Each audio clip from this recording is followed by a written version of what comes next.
ନମସ୍କାର ବନ୍ଧୁ, ସ୍ୱାଗତ ଆପଣଙ୍କୁ ମୋର ଏଇ ଆଉ ଗୋଟେ ନୂଆ ଅଧ୍ୟାୟରେ। ଆମେ ପୂର୍ବ ଅଧ୍ୟାୟରେ ଜାଣିଥିଲେ ଭାଗ୍ୟବତୀ ନାରୀମାନଙ୍କର କପାଳ, ଆଉ ଆଜି ଆମେ ଏଇ ଅଧ୍ୟାୟରେ ଜାଣିବା ଅଲକ୍ଷଣୀ ନାରୀମାନଙ୍କ କପାଳ।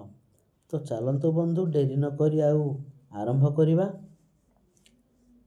ଯାହାଙ୍କର କପାଳ ଉଚ୍ଚ ଲୋମଯୁକ୍ତ ସେମାନେ ଅଲକ୍ଷଣୀ ହତଲକ୍ଷ୍ମୀ ଭାବରେ ସଂସାରରେ ବଞ୍ଚି ରହନ୍ତି।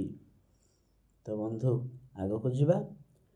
ଯାହାଙ୍କର କପାଳ ଛୋଟ ସେମାନେ ଖୁବ୍ କମ୍ ଦିନ ସଂସାରରେ ରହି ଚାଲିଯାଆନ୍ତି। ଏମାନଙ୍କର ପ୍ରାଣ ଫାଶରେ ଯାଏ।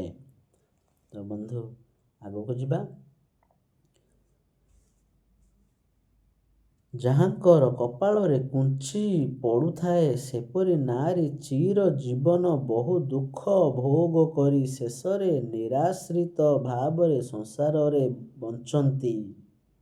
ତ ବନ୍ଧୁ ଆଗକୁ ଯିବା।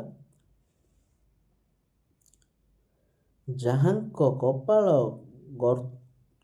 ଗର୍ତ୍ତ ସଦୃଶ୍ୟ ଦେଖାଯାଏ ସେପରି ନାରୀ ସଦା ବ୍ୟଭିଚାରୀରେ ବଞ୍ଚିଥାନ୍ତି।